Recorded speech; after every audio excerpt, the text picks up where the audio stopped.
You know, worm hooks come in many different shapes and sizes, but which one do I pick for each situation? I want to talk just a little bit about it. This rig right here that I got rigged up is a Strike King cutter worm, 7-inch worm. It's got a little small paddle tail on it. I love fishing it around grass in Florida, but I'll also throw it on a Carolina rig, or I might flip it. I use it in a lot of different situations. Well, what hook do I have? The hook I have on here is an Owner Jungle Flippin hook. Now, the Jungle Flippin hook is made out of Z-wire.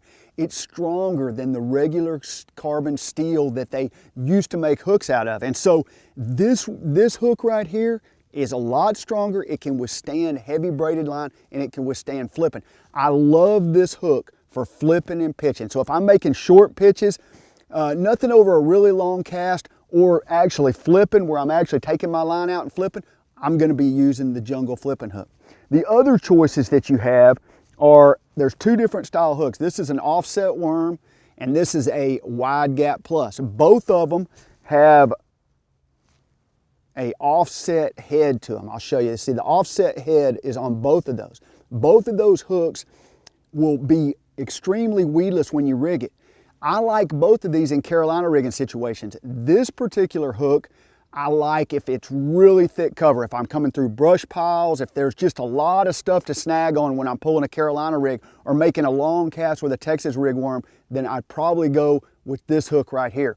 The wide gap plus, I like running it all the way through the worm. I'm going to show you just real quickly how I would rig that worm. I'm going to grab a cutter worm and just real quickly show you kind of how this worm sits. Now, when you put this hook in this worm, the whole key to this is you don't come very far down in the head. You only go down about a 1/4 inch. I'm going to take it, I'm going to actually cover totally up the eye, and then when the hook actually goes in the worm, I put it in there, and then it comes out and is totally exposed on the other side. Well, you're thinking, well, that's going to really get hung.